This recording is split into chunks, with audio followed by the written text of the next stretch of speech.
গল্পমালা।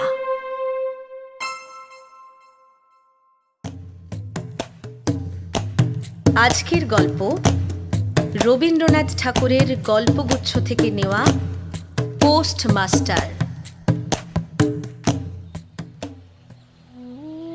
প্রথম কাজ আরম্ভ করিয়াই উলাপুর গ্রামে পোস্টমাস্টারকে আসিতে হয়। গ্রামটি অতি সামান্য। নিকটে একটি নীলকুঠি আছে, তাই কুটির সাহেব অনেক জোগাড় করিয়া এই নূতন পোস্ট অফিস স্থাপন করিয়াছে। আমাদের পোস্টমাস্টার কলিকাতার ছেলে। জলের মাছকে ডাঙায় তুলিলে যেরকম হয়, এই গণ্ডগ্রামের মধ্যে আসিয়া পোস্টমাস্টারেরও সেই দশা উপস্থিত হইয়াছে। একখানি অন্ধকার আটচালার মধ্যে তাহার আপিস। অদূরে একটা পানাপুকুর এবং তাহার চারিপাড়ে জঙ্গল। কুঠির, গোমস্তা প্রভৃতি যে সকল কর্মচারী আছে, তাহাদের ফুরসত প্রায় নাই এবং তাহারা ভদ্রলোকের সহিত মিশিবার উপযুক্ত নহে। বিশেষত কলকাতার ছেলে ভালো করিয়া মিশিতে জানে না। অপরিচিত স্থানে গেলে হয় উদ্ধত নয় অপ্রতিভ হইয়া থাকে। এই কারণে স্থানীয় লোকের সহিত তাহার মেলামেশা হইয়া ওঠে না। অথচ হাতে কাজ অধিক নাই, কখনো কখনো দুটো একটা কবিতা লিখিতে চেষ্টা করেন। তাহাতে এমন ভাব ব্যক্ত করিয়াছেন যে সমস্ত দিন তরু পল্লবের কম্পন এবং আকাশের মেঘ দেখিয়া জীবন বড় সুখে কাটিয়া যায়। কিন্তু অন্তর্যামী জানেন, যদি আরব্য উপন্যাসের কোনো দৈত্য আসিয়া এক রাত্রের মধ্যে এই শাখা পল্লব সমেত সমস্ত গাছগুলো কাটিয়া পাকা রাস্তা বানাইয়া দেয় এবং সারি সারি অট্টালিকা আকাশের মেঘকে দৃষ্টিপথ হইতে রুদ্ধ করিয়া রাখে, তাহা হইলে এই আধমরা ভদ্র সন্তানটি পুনশ্চ নবজীবন লাভ করিতে পারে। পোস্টমাস্টারের বেতন অতি সামান্য। নিজে রাঁধিয়া খাইতে হয় এবং গ্রামের একটি পিতৃমাতৃহীন অনাথা বালিকা তাহার কাজকর্ম করিয়া দেয়। চারিটি চারিটি খাইতে পায়। মেয়েটির নাম রতন। বয়স 12-13। বিবাহের বিশেষ সম্ভাবনা দেখা যায় না। সন্ধ্যার সময় যখন গ্রামের গোয়ালঘর হইতে ধূম কুণ্ডলায়িত হইয়া উঠিত, ঝোপে ঝোপে ঝিল্লি ডাকিত, দূরে গ্রামের নেশাখোর বাউলের দল খোল করতাল বাজাইয়া উচ্চৈস্বরে গান জড়িয়া দিত, যখন অন্ধকার দাওয়ায় একলা বসিয়া গাছের কম্পন দেখিলে কবির হৃদয় ঈষৎ হৃৎকম্প উপস্থিত হইত, তখন ঘরের কোণে একটি ক্ষীণ শিখা প্রদীপ জ্বালিয়া পোস্টমাস্টার ডাকিতেন, রতন। রতন দ্বারে বসিয়া এই ডাকের জন্য অপেক্ষা করিয়া থাকিত, কিন্তু এক ডাকেই ঘরে আসিত না। বলিত, কি গা বাবু, কেন ডাকছ? তুই কি করছিস? এখনই চুলো ধরাতে যেতে হবে হেসেলের। তোর হেসেলের কাজ পরে হবে, এখন একবার তামাকটা সেজে দে তো। অনতি বিলম্বে দুটি গাল ফুলাইয়া কলিকায় ফু দিতে দিতে রতনের প্রবেশ। হাত হইতে কলিকাটা লইয়া পোস্টমাস্টার ফস করিয়া জিজ্ঞাসা করেন, আচ্ছা রতন, তোর মাকে মনে পড়ে? সে অনেক কথা, কতক মনে পড়ে, কতক মনে পড়ে না। মায়ের চেয়ে বাপ তাহাকে বেশি ভালোবাসিত। বাপকে অল্প অল্প মনে আছে। পরিশ্রম করিয়া বাপ সন্ধ্যাবেলায় ঘরে ফিরিয়া আসিত। তাহারই মধ্যে দৈবাত দুটি একটি সন্ধ্যা তাহার মনে পরিষ্কার ছবির মতো অঙ্কিত আছে। এই কথা হইতে হইতে ক্রমে রতন পোস্টমাস্টারের পায়ের কাছে মাটির ওপর বসিয়া পড়িত। মনে পড়িত তাহার একটি ছোট ভাই ছিল। বহু পূর্বেকার বর্ষার দিনে একদিন একটা ডোবার ধারে দুইজনে মিলিয়া গাছের ভাঙা ডালকে ছিপ করিয়া মিছামিছি মাছ ধরা খেলা করিয়াছিল। অনেক গুরুতর ঘটনার চেয়ে সেই কথাটাই তাহার মনে বেশি উদয় হইত। এইরূপ কথা প্রসঙ্গে মাঝে মাঝে বেশি রাত হইয়া যাইত। তখন আলস্যক্রমে পোস্টমাস্টারের আর রাঁধিতে ইচ্ছা করিত না। সকালের বাসি ব্যঞ্জন থাকিত এবং রতন তাড়াতাড়ি উনুন ধরাইয়া খান কয়েক রুটি সেঁকিয়া আনিত। তাহাতেই উভয়ের রাত্রের আহার চলিয়া যাইত। একদিন সন্ধ্যাবেলায় সেই বৃহৎ আটচালার কোণে আপিসের কাঠের চৌকির ওপর বসিয়া পোস্টমাস্টারও নিজের ঘরের কথা পাড়িতেন, ছোট ভাই, মা এবং দিদির কথা। প্রবাসী একলা ঘরে বসিয়া যাহাদের জন্য হৃদয় ব্যথিত হইয়া উঠিত, তাহাদের কথা। যে সকল কথা সর্বদাই মনে উদয় হয়, অথচ নীলকুঠির গোমস্তাদের কাছে যাহা কোনো মতেই উত্থাপন করা যায় না, সেই কথা একটি অশিক্ষিতা ক্ষুদ্র বালিকাকে বলিয়া যাইতেন। কিছুমাত্র অসঙ্গত মনে হইত না। অবশেষে এমন হইল, বালিকা কথোপকথনকালে তাহার ঘরের লোকদিগকে মা, দিদি, দাদা বলিয়া চিরপরিচিতের ন্যায় উল্লেখ করিত। এমনকি তাহার ক্ষুদ্র হৃদয়পটে বালিকা তাহাদের কাল্পনিক মূর্তিও চিত্রিত করিয়া লইয়াছিল। একদিন বর্ষাকালে মেঘমুক্ত দ্বিপ্রহরে ঈষৎ তপ্ত সুকোমল বাতাস দিতেছিল। রৌদ্রে ভিজা ঘাস এবং গাছপালা হইতে এক প্রকার গন্ধ উত্থিত হইতেছিল। মনে হইতেছিল যেন ক্লান্ত ধরণীর উষ্ণ নিঃশ্বাস গায়ের উপরে আসিয়া লাগিতেছে, এবং কোথাকার এক নাছোড়বান্দা পাখি তাহার একটা একটানা সুরের নালিশ সমস্ত দুপুরবেলা প্রকৃতির দরবারে অত্যন্ত করুণ স্বরে বারবার আবৃত্তি করিতেছিল। পোস্টমাস্টারের হাতে কাজ ছিল না। সেদিনকার বৃষ্টিধৌত মসৃণ চিক্কণ তরুপল্লবের হিল্লোল এবং পরাভূত বর্ষার ভগ্নাবিশিষ্ট রৌদ্র শুভ্র স্তূপাকার মেঘস্তর বাস্তবিকই দেখিবার বিষয় ছিল। পোস্টমাস্টার তাহা দেখিতেছিলেন এবং ভাবিতেছিলেন, এই সময় কাছে একটি কেহ নিতান্ত আপনার লোক থাকিত, হৃদয়ের সহিত একান্ত সংলগ্ন একটি স্নেহপুত্তলী মানব মূর্তি।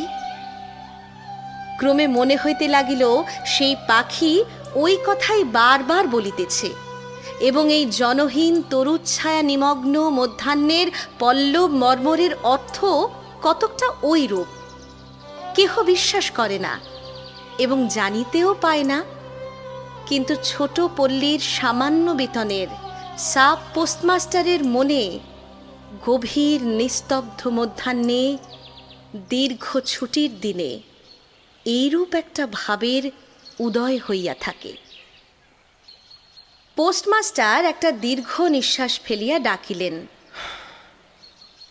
রতন। রতন তখন পেয়ারাতলায় পা ছড়াইয়া দিয়া কাঁচা পেয়ারা খাইতেছিল। প্রভুর কণ্ঠস্বর শুনিয়া অবিলম্বে ছুটিয়া আসিল।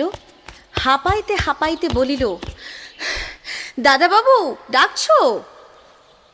পোস্টমাস্টার বলিলেন, তোকে আমি একটু একটু করে পড়তে শেখাবো। বলিয়া সমস্ত দুপুরবেলা তাহাকে লইয়া স্বরে অ স্বরে আ করিলেন, এবং এই রূপে অল্পদিনেই যুক্ত অক্ষর উত্তীর্ণ হইলেন। শ্রাবণ মাসে বর্ষণের আর অন্ত নাই। খাল, বিল, নালা জলে ভরিয়া উঠিল। অহর্নিশি ভেকের ডাক এবং বৃষ্টির শব্দ। গ্রামের রাস্তায় চলাচল প্রায় এক প্রকার বন্ধ। নৌকায় করিয়া হাটে যাইতে হয়। একদিন প্রাতঃকাল হইতে খুব বাদলা করিয়াছে। পোস্টমাস্টারের ছাত্রীটি অনেকক্ষণ দ্বারের কাছে অপেক্ষা করিয়া বসিয়াছিল, কিন্তু অন্য দিনের মতো যথাসাধ্য নিয়মিত ডাক শুনিতে না পাইয়া আপনি খুঙ্গি পুঁথি লইয়া ধীরে ধীরে ঘরের মধ্যে প্রবেশ করিল। দেখিল পোস্টমাস্টার তাহার খাটিয়ার উপর শুইয়া আছেন।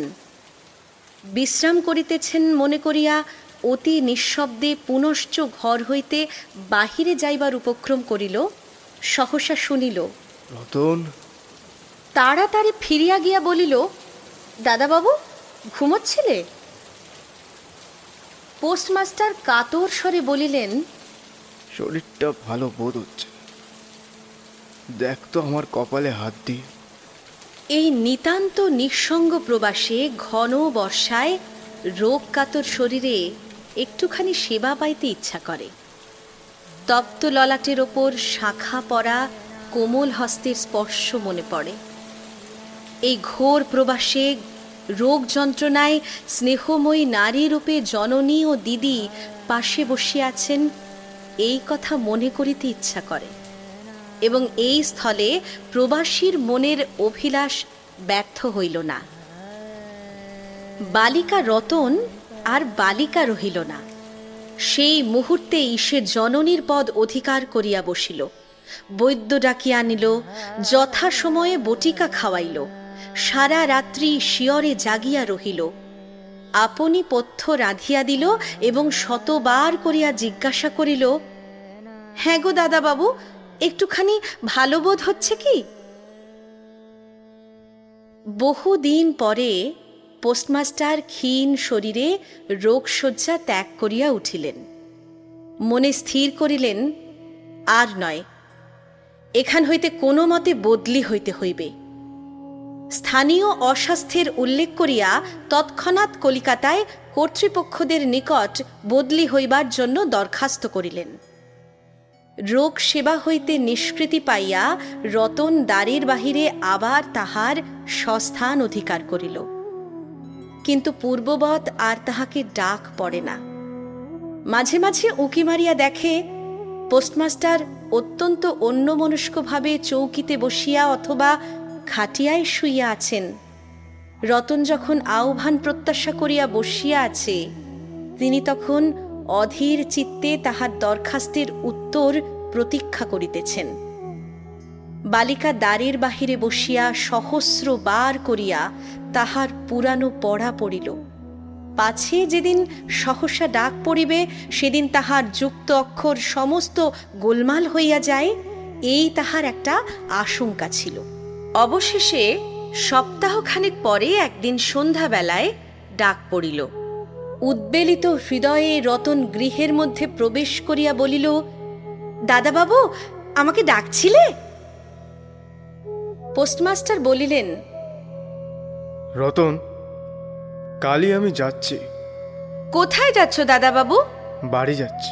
আবার কবে আসবে? আর আসবো না।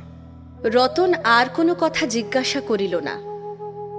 পোস্টমাস্টার আপনিই তাহাকে বলিলেন, তিনি বদলির জন্য দরখাস্ত করিয়াছিলেন, দরখাস্ত নামঞ্জুর হইয়াছে, তাই তিনি কাজে জবাব দিয়া বাড়ি যাইতেছেন। অনেকক্ষণ আর কেহ কোনো কথা কহিল না। মিটমিট করিয়া প্রদীপ জ্বলিতে লাগিল এবং এক স্থানে ঘরের জীর্ণ চাল ভেদ করিয়া একটি মাটির সরার ওপর টপ টপ করিয়া বৃষ্টির জল পড়িতে লাগিল। কিছুক্ষণ পরে রতন আস্তে আস্তে উঠিয়া রান্নাঘরে রুটি গড়িতে গেল। অন্য দিনের মতো তেমন চটপট হইল না। বোধ করি মধ্যে মধ্যে মাথায় অনেক ভাবনা উদয় হইয়াছিল। পোস্টমাস্টারের আহার সমাপ্ত হইলে পর বালিকা তাহাকে জিজ্ঞাসা করিল, দাদাবাবু, আমাকে তোমাদের বাড়ি নিয়ে যাবে? পোস্টমাস্টার হাসিয়া কহিলেন, সে কি করে হবে? ব্যাপারটা যে কি কি কারণে অসম্ভব তাহা বালিকাকে বুঝানো আবশ্যক বোধ করিলেন না। সমস্ত রাত্রি স্বপ্নে এবং জাগরণে বালিকার কানে পোস্টমাস্টারের হাস্যধ্বনির কণ্ঠস্বর বাজিতে লাগিল, সে কি করে হবে? সে কি করে হবে? সে কি করে হবে? সে কি করে হবে? ভোরে উঠিয়া পোস্টমাস্টার দেখিলেন তাহার স্নানের জল ঠিক আছে। কলকাতার অভ্যাস অনুসারে তিনি তোলা জলে স্নান করিতেন। কখন তিনি যাত্রা করিবেন সে কথা বালিকা কি কারণে জিজ্ঞাসা করিতে পারে নাই। পাছে প্রাতঃকালে আবশ্যক হয়, এই জন্য রতন তত রাত্রে নদী হইতে তাহার স্নানের জল তুলিয়া আনিয়াছিল। স্নান সমাপন হইলে রতনের ডাক পড়িল। রতন নিঃশব্দে গৃহে প্রবেশ করিল এবং আদেশ প্রতীক্ষায় একবার নীরবে প্রভুর মুখের দিকে চাহিল। প্রভু কহিলেন, রতন, আমার জায়গায় যে লোকটি আসবেন তাকে বলে দিয়ে যাব, তিনি তোকে আমারই মতন যত্ন করবেন। আমি যাচ্ছি বলে তোকে কিছু ভাবতে হবে না।